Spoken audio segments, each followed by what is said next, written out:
তো তুমি এ অফিসার দিলে হবে একটা অফিসার, অ্যান অফিসার দিলেও একটা অফিসার, আর দ্য অফিসার দিতে পারো, দি অফিসার দিতে পারো, একটা অফিসার, তাই না? তাহলে কোনটা হবে আর্টিকেলস?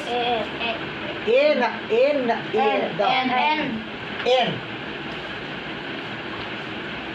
N officer. এর কারণ হচ্ছে যদি দেখো আর্টিকেলস করার সময় সম্পূর্ণ সেন্টেন্স বোঝার দরকারও পড়ছে না, দরকার পড়ে না। এটা শুধুমাত্র আর্টিকেলস করার সময় আর্টিকেলসে ব্ল্যাঙ্ক থাকে না জায়গা, ব্ল্যাঙ্ক জায়গার পরে কি ওয়ার্ডস আছে বুঝতে পারছো?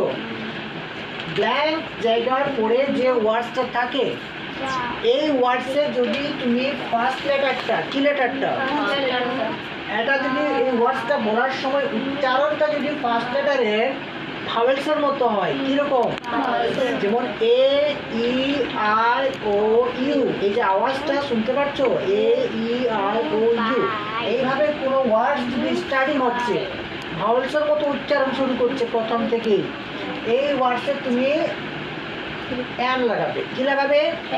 যদি অ্যাক্টিভ ব্যাপার হচ্ছে, হ্যাঁ না?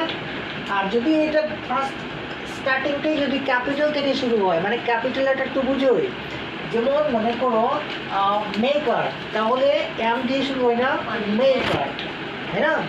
তারপরে প্লেয়ার, পি দিয়ে শুরু হয় না, প্লেয়ার। তো এইগুলো যেমন কি বাংলাতে কখন থাকে না, এরকমই ওয়ার্ডসগুলো দিয়ে যদি শুরু হয় কনসোনেন্ট দিয়ে, তাহলে আমরা এ দিব, এ লিখতে পারবো।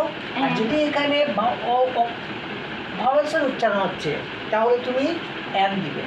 যেমন না পুরো সেন্টেন্স প্রয়োজনও পড়ছে না, তো যেমন ড্যাশ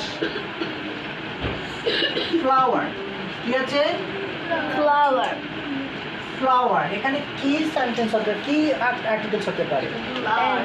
এ না এ না দা,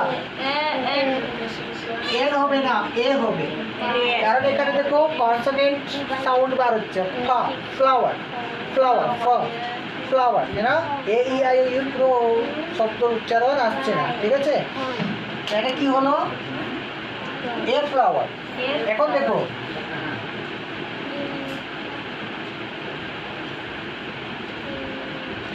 কি আছে?